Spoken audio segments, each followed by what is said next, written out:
Hey, welcome back to the podcast. Today we are joined with Lauren Kelly, who we've brought on the pod because she's going to regale us with a lot of stories and advice on something I think is not a controversial topic, but I think is a sore point for a lot of studio owners and school owners, and that is the topic of social media. There are few topics that raise such emotional response in everyone. There's so many things wrapped up in the idea of social media. Do we like it or do we not like it? Should we use it for marketing? How do we use it for marketing? Of course, everyone at this point knows that you, quote unquote, need a social media page. You need a Facebook or you need an Instagram account for your studio. Everyone knows that, right? But what do you do with it? How do you grow it? Should you grow it? Is it something you should put a lot of time into? Do you separate your personal account from your business? There's all these questions. There's so much confusion around this. And the reason I wanted Lauren on was I think she has the largest social following of any studio I've ever seen. I can't think of a studio or school that has a larger social following. I think Lauren has a lot to share with us, a lot to teach us about why we should have social media, how to grow it, what we should do with it, and even some questions around the balance that we need to have around putting boundaries around our social media usage or our usage of it for business or personal. So, Lauren, thanks for coming on. I'm really excited to have this conversation with you. Oh, thanks so much for having me, Daniel. It's awesome to be here. Cool. So I'm just going to kind of jump into the first question here. And of course, I'm typically joined by Nate, who's my co-host here of the podcast. Nate is traveling right now as we're recording this, so he couldn't jump on today, but he will be back next week. So Lauren, you and I are just going to have a conversation about social today. But I wanted to start just with a big, broad definition, not of what social media is. That's not what this podcast is about.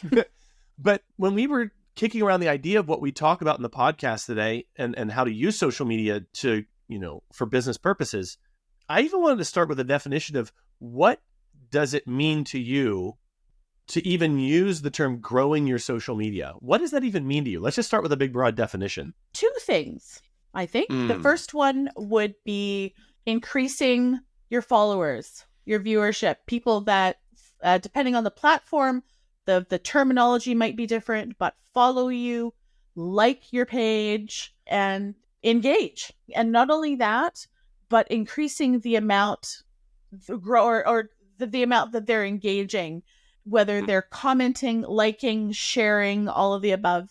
And the third thing is increasing or just growing or creating your own content. A little thing here is I know there are some people who have accounts and perhaps expect that, they should have followers, but don't create any content. And I know that aside from my family and best friends, right, I'm not going to follow you unless you're doing something that's fun to watch. You follow all the obligatory people in your life that you love, and your family and your mom and your dad and your everybody. But other than that, if you're just sitting there with a stagnant account, there's not a lot of reason to follow someone. So anyway, so also creating content for your viewers. I think this is a good point to jump in and ask you, what are the main social channels that you use personally? And then I think a subset of that question would be, in your expert opinion, what social channels should music studios and music schools primarily be focusing on? The channels that I use are Facebook and Instagram. And I will say that a marketing mentor of mine has said that it's good to pick one and get good at it. I've picked two because you can cross-post. And I'm sure, you can actually cross-post on all of them. There are apps that allow you to do that. But Facebook and Instagram are both, they're so intertwined that if you post on one, it'll post on the other. To me, if your primary target audience is either parents of children because you teach kids, or you're focusing on adult students, Facebook is the biggest game in town, in my opinion. Instagram is a close second. And then I personally used YouTube because I loved YouTube, but YouTube actually isn't really a social media platform. It is a search engine. True. People think of it as a social media platform. but it is one of the largest search engines in the world. It's just it's a search engine of video content as opposed to all content, which is what Google search is. And my point is that I actually used YouTube as quote unquote free video hosting, and I would just post tons of student performances on there, and that functioned as social proof for my studio. And so I completely agree with you that using Facebook and Instagram, it's a must. And then using YouTube for video content of student performances or other things you might create, also a must. And then I also agree, TikTok, LinkedIn, some of these other alternative platforms like Pinterest is still a big one, like things of that nature, probably not as important. And also agree, one at a time. Yeah. One at a Nice. time, please, because it's just too much to do more. And in fact, I think even as we were talking previously off air, you had mentioned that you did Facebook for a long, long time, and then you added Instagram later. Isn't that right? That is true. Yep. Yeah. And I thought it was too late. I added Instagram because other people said I should, and I was like, I'm too late. And then now I'm the one saying to other people, do it, it's not too late. And I thought it was too late for me. This episode is sponsored by grouplessons.com. If you're looking for a group piano method that is easy to implement in your studio or school, look no farther than Piano Express from grouplessons.com. Because unlike most group piano methods, Piano Express allows students to make individual progress within the context of a larger group. And because of the at-home practice tools and gamified curriculum, students using the Piano Express method make faster progress than the average method book student. And that helps students feel excited, accomplished, and motivated to learn new music. Also, the system is really adaptable. We've got teachers using the system in their home studios, and we have many large commercial studios running our 3-room model that allows you to see up to 24 students per hour with just 2 teachers. So if you'd like to learn more about Piano Express, navigate to grouplessons.com and sign up for a free demo. You'll get to look at the method, our app and teacher guides, and we'll even give you a sneak peek of our implementation plan that has helped hundreds of studios start their group program in just a few weeks. So, really easy question here next. What is your follower count right now on Facebook, and what's your follower count on Instagram, just as a point of context? Facebook is 81,000. And Instagram is approximately 57,780. No, just kidding. I do consult. I do look. It's 57,000, just about 58,000. Okay. Yeah. So my question then following from that is, how did you grow your following so large? When I first started, I actually started by following people, getting their attention. I created content, but I really spent a lot of time following. And I followed people who were, and also leading back just to the previous question, I did want to say that my market is not only parents, but even more importantly is teachers, other piano teachers. So I look up using hashtags, or just, I would look up the name piano. I would follow them and I would engage with their content. So I would comment on their picture, on their photos, or their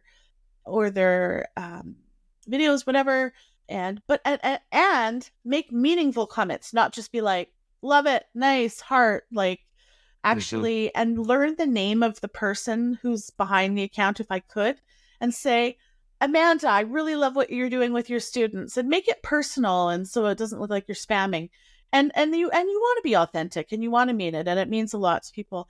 And then, hey, ask for a follow back. I started saying, I'm just starting out. I would love to grow this. If you feel like calling me back, I'd sure love it, and leave that as a comment. So that was the first thing I did. And I started creating content. My content is a mixture of the following. So I do videos of my students. I post jokes. Anyone who follows me or knows me knows I love to laugh. I love to have fun. And I love to, so there's humor is a big element. So I post lots of things that I think are funny. And on a little tip, if you can make fun of yourself, that's endearing. It goes a long way. So anything, if there's ever a joke that makes fun of pianists, like there's this one where there's like, this thing got like millions of views. It was just this cartoon. I always credit the person I'm reposting. So I repost other people's material. But there was like a cartoon, and one guy in the window said, "Piano for sale." And the other guy and the neighbor in his window, the cartoon says, "Hooray," or something, And so you're kind of, it's like poking fun at being, it's annoying to live next to a pianist. But so humor, a little bit of making fun of yourself. Then I post something that's a little bit educational. So I find, and a lot of it, honestly, Daniel, is not even my own material. And I'm not suggesting that, because I know a lot of people, all their stuff is their own material. And I think that's great. I think maybe I'm not that creative, or I don't have enough of my own good material. So I find stuff of other people that I think that really moves me, and I repost it, and everybody wins. They get a bump. They get they get known for it. I always credit them. Once in a while, it'll be like a generic repost and you can't tell who the author is, but I'll always repost. So something that's maybe a little bit educational, a how-to, something funny. Then I'll do maybe a little inspirational quote. So another thing I've learned is that I repost my content that has done well, and there's no shame in that. And because I was told to do, maybe there's shame in it. I don't feel it. And I was told that, I don't know, but so go back to your old content that you saw, that if it did well. And honestly, we are all, me included, so wrapped up in ourselves that nobody's going to notice that you're repurposing your own content. So not only will it save you time, but every few months, if you've had something that's done well, and if you're worried that people are going to think, oh, she's reposted, or call you out on it or notice, I always will say something like, oh, this is a throwback that warms my heart, or something. And then I'm acknowledging that that's my way of saying it's repurposed or reposted. Then I use hashtags. Sometimes I'll use a big, massive, long list of hashtags, and then I've heard other people say everyone's got an opinion, and I don't know who's right, and I don't know if anyone's right. Whereas you can use a total of 30 on Instagram. So I've figured out piano lessons, piano lesson, student, piano teacher, every permutation of that. And then I've heard other times you just want to use one or two hashtags that are really trending. And so I'll use apparently the biggest hashtag on Instagram is the word is love. For example, it's got 2 billion, that whatever. I don't know. So I'll just do a couple hashtags like love or amazing or. Let me jump in here and say that as I'm hearing some of these ideas, I want to focus in on some that would be particularly useful for local studios or schools. So, there is a community of teachers on Instagram who are all, reposting each other's content. What are some of the things that you do personally, but that would be of value to a local school that isn't necessarily trying to build a huge following amongst teachers, but literally just using it for discoverability in a local geographical area? So what things do you find are the most valuable to them? I'm so glad you asked that, because 1,000%. I followed all the private schools. And not only that, if there's anyone personally who, if I can see who any of the teachers are, follow the teachers. 100%. If I can and then you know what I would do? Okay, so, and this goes for everyone I would follow. So first of all, if I'm going to follow the private school, I would then go to their comments and this is more at the beginning. I would start following the people that are commenting, because the people that are commenting at the private 100%. schools are the parents and the students. And not only would I do that, not only would I do that, I would also comment myself. And yes, actually, now that I think of it, and not only that, I actually would hashtag all the private schools in some of my posts. And I'll tell you how this one played out. Two of my most favorite, they're all my favorites, but two of my especially favorite students I've ever had came to me. Get this, the way people have found me through social media is quite something. And it all adds up. They found me, they were moving here from London, England, and going to a private school, and they looked up the private school where the private school had been hashtagged and found me. and came to me because of that, because I had included randomly in one of my posts, I posted a beautiful video of one of my students playing, and then in all the hashtags, I listed all the private schools. So it shows up when people search the private schools. So that's that. I'm still stuck with the private schools, but you can apply this to anything. Hold on. I just want to jump in there actually and say, think about it from the person who's viewing those comments. Think about it from their perspective. If your screen name is like, GF1277, no good. But so in my case, if it was Piano Lessons Indianapolis and that was the username, that's going to be so much more valuable for you. Think of it from the other person's perspective. And then that idea of finding hashtags for the local schools, I think is really, really smart. Commenting on those posts is good. And then couldn't agree more.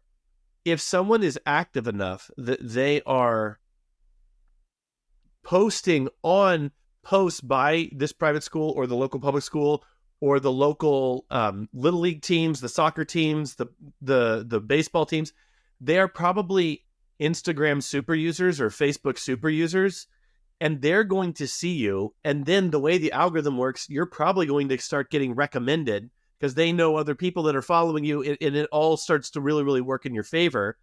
And frankly, I got to be honest, this doesn't take a lot of work. You're not going to be spending hours a day doing this. You can do this 5-10 minutes a day.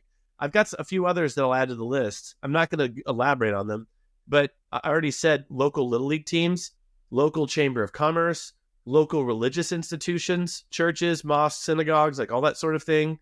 Anything local where people congregate, where people gather together, good idea. And then if you know the local Chamber of Commerce, any business owners that are a member of that, they will all be supportive of you if they know you exist, but most of them don't know you exist. So if you start following them, leaving comments on their posts, eventually you're going to get, oh yeah, I was recommended by this local insurance agent because you followed him 6 months ago and you've been posting every once in a while on the posts as you authentically have a comment to make.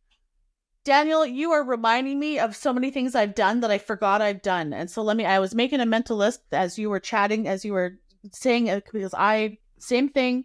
And first thing I wanted to say is, yes, in your name. So my name is, and actually, unfortunately, I was late to the game and didn't even grab the URL, Piano Lessons Vancouver. My closest colleague and I are fighting over it, but we have been for 15 years and we're doing okay. But anyway, if you pick a name that basically says what you do and where you are, yeah, right? And so it's pretty obvious who I am and what I do in my name. And so I think that's a very good point, that when I comment, I'm not user 6125 46410. They'll see, oh, there you go. So that's the first thing. And also by the way, I just thought of this now. I have my picture in it's an old picture, by the way, but anyway, whatever. And I have a picture. So I think it's nice to be personal. You could have a nice logo and a treble clef. So, but you know what? People like people, and people often gravitate. They see human and a smile, and there you go. Here are some other things that I totally forgot that I look up. Preschools is a big one. Yes. I follow all the preschools and all the daycares, and which was a lot. I follow all the kids' clothing stores. I thought, where do kids and moms and dads hang out? Clothing stores, bookstores, ballet schools, any other art. I followed all the other music schools. Believe it or not, like I get known by the music schools. They're not competitors. We collaborate. Yeah, dance academies, karate academies, horseback riding club, like all that stuff. Yeah, absolutely. All the places where kids are. I think it's so there. Now I don't even have to name them all because the pressure's off me. You're probably thinking of more than I can even list. Anywhere the kids are and anywhere the parents are. Religious institutions, absolutely. Churches. And also I randomly people would think, they must think I'm so random because I'll put up a video of a student playing piano and then I'll hashtag like all the mosques or all the churches or all the daycares. But then when someone goes to look up the hashtag, all of a sudden they see this piano video. I've done it backwards too. So I've actually gone to the hashtag piano lessons Vancouver, piano Vancouver, Vancouver piano teacher Vancouver, teacher piano, like just all that. But then also Vancouver kids, Vancouver children, kids Vancouver. Yeah. Vancouver moms, like any possible, because what would a mom use or like so cute or super, like any hashtag that a Vancouver. Now I've got international and I have international students, but we're talking local right now. So, and then like karate Vancouver, jiu-jitsu Vancouver, ballet lessons Vancouver, or and Vancouver ballet Vancouver, like just all the different.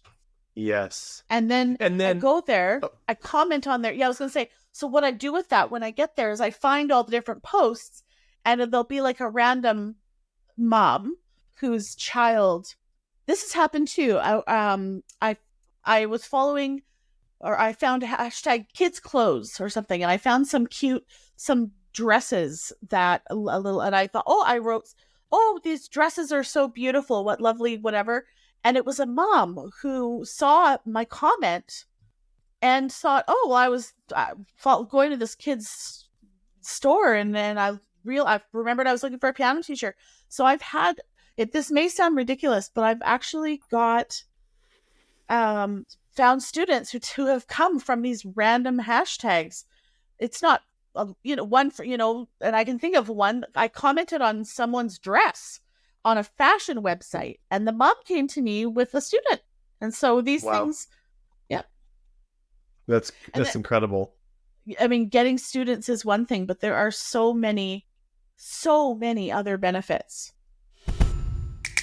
This episode is sponsored by BigMusicGames.com. As our listeners know, Brooklyn Music Factory is all about a fun, fluency-first approach to music lessons. And at the foundation of our teaching methods are rhythm, melody, harmony, and songwriting games that challenge students as young as 4 years old to train their ears and flex that musical mind. Because when you set an intention of gamifying every single lesson, you're going to find improved attendance, increased play at home, and higher student retention. So we set up a website just for our listeners so you can start playing today. Go to bigmusicgames.com/7FMS and create your free account. Again, that's bigmusicgames.com/7FMS. And if you join today, I'm going to send you a personal invite to join our weekly teacher training call with me and Grady Bizzle, our chief game designer. Go ahead and put play back into practice with Big Music Games. As we were discussing this episode and what to focus on, we did want this to be a little bit less about quote unquote marketing using social media and the bigger idea of growing the social following. And so I think you make a perfect segue there. What have the benefits been to you? Like what, more so than just getting students, what are those numerous benefits? Maybe we can create an inventory of benefits right now for someone who's still maybe in the back of their head, they're hearing us get excited about using hashtags and making comments, and they're just still thinking like, do I really want that? So what are some of those benefits beyond just getting more students, which of course is important? The first one is trust. The bigger your following is, the more you look like somebody. So let's say you're looking for a music school for your child, and you see one that has 100,000 followers and one that has 150. And if these, and chances are the implication or the subliminal is that the other one is a real thing. It builds trust. Yeah. And in my marketing travels, because I love marketing and I love business, is people are going to spend money when they trust you. So the more followers you have, you look like you're established. You may not be, but you look like you are anyway. So I think that's a big one. As a music school owner, I would imagine that you want to appeal not only to students and parents, but also teachers, because you want to attract quality teachers. Wow. Now, if I'm a teacher moving to town and I'm wanting to teach somewhere, I want to teach at the best school. So where's the best school? Probably the one that is the most established, has the most going on. So you're probably going to get better teachers. And then, so there's that. You're going to attract and retain quality teachers. Now, when I started building this social media, I I was purposely trying to grow it, and I didn't know why, but I knew it would be for something. And anyone who's in business knows it's good to have an email list or an audience, because if you ever come up with something that you want to market later, that all of a sudden you've got a built-in, there's your clients right there. Here's a smaller example, but I think could be used on a bigger scale thing too, on a bigger scale. So the other day I had to move my piano, and I said to the piano movers, I have the social media following. If I advertise you guys as my movers, they give me 50% off because I decided to advertise them. The hall where I hold my... Now, I know that this can be applied to, on a larger scale, but I'll just give you these examples. The hall where I host every year, it's a beautiful hall. It's very expensive. Where I host my recitals, every time I repost through the year videos of my students playing in that concert. It's obviously their hall, and I use their name every time, so they give me the hall for half the price. Anything that a school would use or need, any of the supplies or the that you could probably get deals with anything you need to purchase or use in your school. If you advertise or give them a shout out, they're going to give you a discount. Just want to jump in here and say that, I mean, so much of this is so compelling. I want to make the point that, and this is, in some circles, this has become almost cliche, but I don't think that most studio or school owners are in some of the circles where this has become the cliche. But 5-6 years ago, there was this meme that was going around amongst marketers that we were in a new age, and we were in the age of the personal brand. And whether we like it or not, whether we agree with it, whether we're comfortable with it, those are the rules of the game now. When television came out, those who refused to adapt to television and wanted to keep running radio ads eventually died.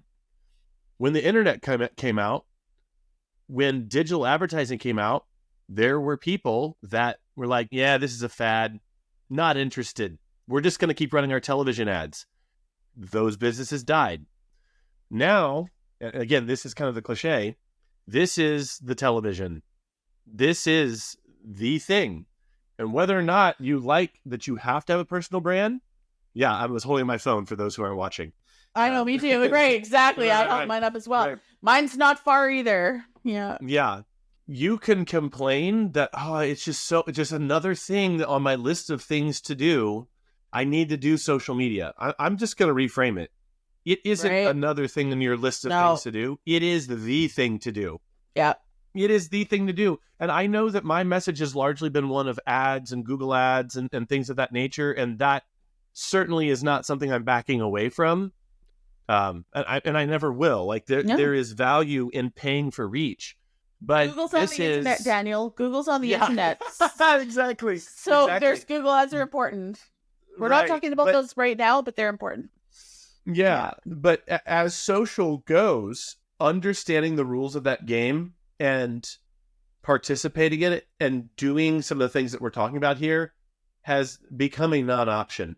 So I have two thoughts. I'm just going to say that in case I forget the second one. But I'm really glad you said that. Social media, there's a stigma that it's not wrong. It's addictive. It's a time waster. And I'll tell you, believe me,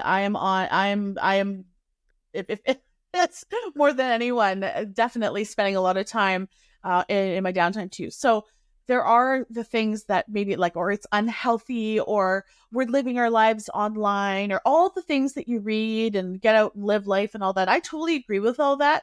And we cannot deny that the world is on the internet. Now, drive down the street, and I was going to frame this as this being a sad thing. It's not a sad thing or a happy thing. It's reality. You drive down the road, and if, let's say, you're looking at people sitting in bus stops, you're looking at people walking along the road, they're all looking at their phone. Now, I'm not framing that as a good thing or a bad thing. Let's just look at that right now. I used to say, isn't that sad? Isn't it sad that the world is going that way? I'm just going to let go of that for the moment and just say, you know what? That's not a good or a bad thing. That's just the way it is. Now, if everyone is looking at this all the time, then this, if you want to have a successful business, regardless of your personal feelings about social media, this is where you need to be to get the client. Yeah. So up to this point, we've talked about what does it mean to grow social media? How did you grow your following so large? And, what are the implications for someone listening? And then the benefits of that to you. And there were some here that you mentioned that I honestly, from a creative perspective, had never thought of before. Things that you personally experienced. Can I throw it in? Yeah, please. Yeah, go. Because this is a big one, and it's for schools, actually, even more so. And the word to encompass all of it is community. Now, from a business standpoint, from my mentor, because I'm a business geek, just like you, Daniel. I love business, I love marketing. And so I have mentors in that area that are non-music people that've been told, I've been told that people will come for the content or the product, which is me or the piano lessons or whatever, but they will stay for the community. And so as a music school, and particularly lessons, and I know you've got group lessons, so that's great, but also I know you've got private lessons. And so learning privately can be very lonely. Now, you've got your school.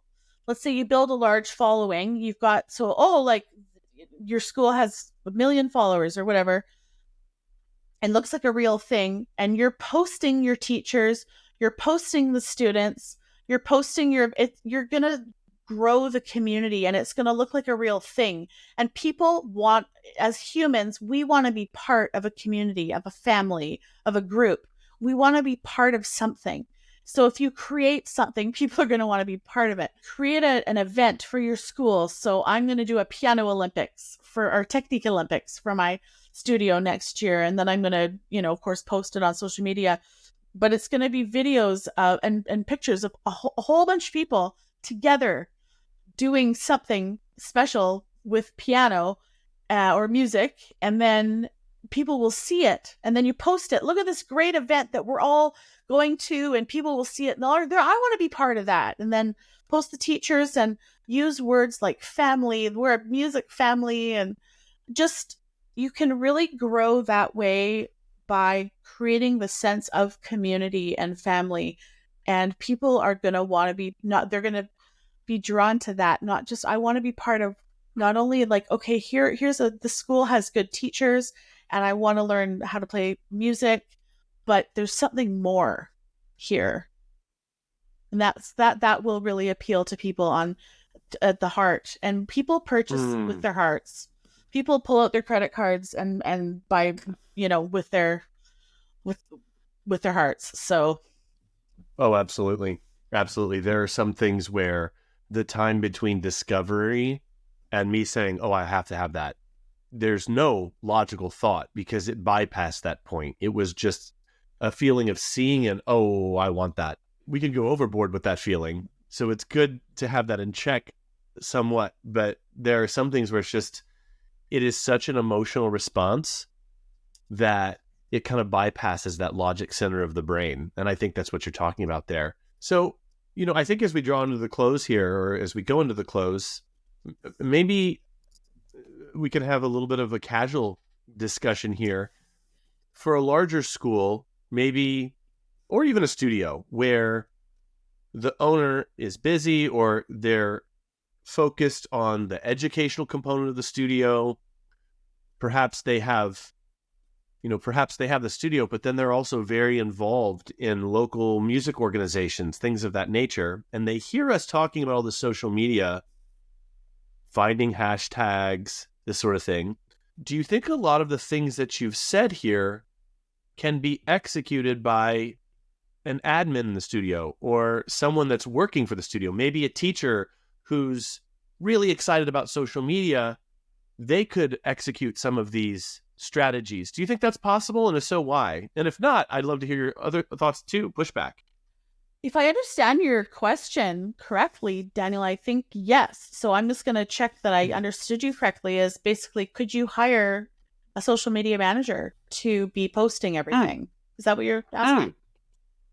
Yeah. But let me even clarify more. So a social media manager internally, do you think it's possible for them to develop skills just beyond, oh, hey, here's some videos we made, go post them, but to do some of these creative things like finding hashtags, leaving comments on other local businesses, like some of these things that feel a little more personal, a little more authentic? Do you think someone in the school, an admin, a desk worker, a teacher who's really good with social media, do you think they can do that on behalf of your school? Do you think that's possible? Totally. I mean, if I can do it, anyone can do it. That's what I just would check, that you'd want to make sure you're making someone or hiring someone who can be funny, be creative. I have a lot of fun with the editing of, I'm not super good at editing videos yet. That's my next thing. But in terms of putting like the cute little graphics and emojis and all that stuff that like visually appealing, someone who would be good at that. And yeah, I mean, you just would want to have a discussion, and I think it would be someone that would need to have kind of a big heart and be funny, but also be good with business and be able to come up with, unless that person isn't, and you just give them a list, give them a laundry list of here's all the hashtags to find, because it doesn't, I think making the list of who you're going to target would take a lot less time than actually engaging with them. So if you had someone you didn't think was that good at it intuitively, you could create the list. So maybe as we go to the close here, one last general question for you, Lauren. Anything on your mind that you felt, oh, I'm going to come into the podcast and talk about that we actually didn't cover? Is there anything where you're like, oh yeah, here's one last tip or one last hack or one last big picture idea? Just curious if there's anything that comes to mind when I say that. One thing that jumped into mind is a very small point, but I think it's important, is that it's very important to be positive in your post, when you post. I stay clear of anything that could be potentially, I'm Switzerland social media style. So I like no religion, whether I have religious beliefs or not, and I'm not even going to share that because I want to stay neutral, to be the most inclusive. So I don't share anything that could spark any controversy, religion, any hot topics I stay clear of. I stick political and just any I'll just say hot topics. When it came to the pandemic and all that stuff, I stayed clear. I didn't even want to even just kind of go there. And then so there's that. And then another thing too is that I see a lot of teachers posting, saying stuff like TGIF, can't wait for the weekend. Oh, yay, it's Friday. Friday's here. And I'm thinking, oh my gosh, I cannot believe that someone would because my audience is my students are watching. I don't want my students 100%. To think I'm excited that I get a break from them. I mean, and what I post is TGIM, if anything, like, yay, it's Monday. I get to see you again, right? I love that. You have to think about it. We all need a break, but you gotta. And often teachers will write like, "Oh, can't wait for this teaching week," or "It's gonna be can't wait to teach today." And it's like that's when you say that, when you say I'm going to be teaching, that's about you. I always say I can't wait to be with my students, or can't wait for lessons, or the perspective of the student is they're looking at you for lessons, like and the final thing I'll say is post stuff that this may to me it's so obvious, but okay, no, here's another one. This is just funny. Like, don't post your Wordle score. Nobody cares. I've seen it. I have someone's been asking me, I can't grow my social media, and she keeps posting her Wordle score, and it's like, it's not relevant to what you were talking about. So stay relevant, stay on topic. And if you're going to go off topic, say why.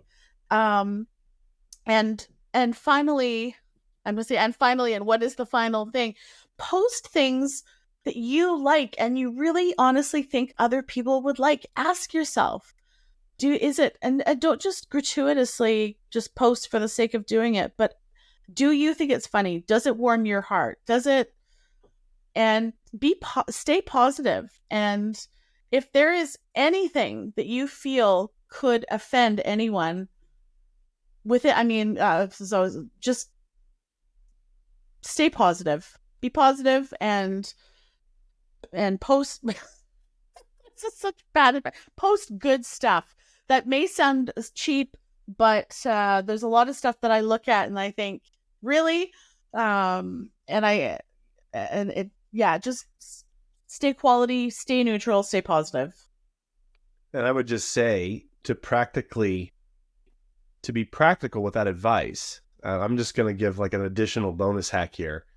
Go find on some of these hashtags that she mentioned 40 minutes ago, go find schools or go find Lauren's profile that have a lot of followers and look at what they're posting. If you are like, I don't know what to post, you get out there, look at the kinds of things that are getting a lot of engagement from schools all across the country, all across the world, and use that as a starting point for creativity.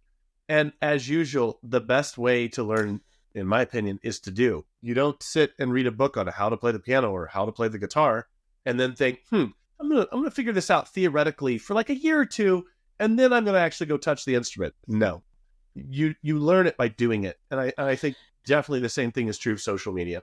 And I'm going to extend an invitation because of that. When you go to my social media, repost my stuff. And I'm not suggesting that you repost my you're welcome to. I'm not suggesting, when I say repost my stuff, I'm not referring to my own students and my own content. And this is nothing for my own gain. If you look at my content, 75% is reposted. Other people's memes. I repost other people's students who I think are good, or, there's Martha Argerich blowing me away. You can actually look at my analytics, go find my posts that have the most engagement and repost those. And again, I want to clarify, I'm not looking for you to, this is not for my own gain. If it's not my material, you don't have to credit me, and 75% of it is not my material. So you can see who I credit them. Post things that are short, that you'll see. Like, for example, I have a reel where some guy takes a stick and puts it inside a grand piano and pulls out the lint. And I recalled it piano ASMR, and it got like 1 million views. It's so ridiculous. It's so random, but it's weird. And I got it from somebody else. I post it every 6 months and it gets mega views. Repost, go find that, repost it. And Daniel, that was one of the best points is exactly find people who are successful, who you think are successful, and basically do what they're doing and do more of what works, do less of what doesn't. And if something isn't working, try something else. Consider it all an experiment.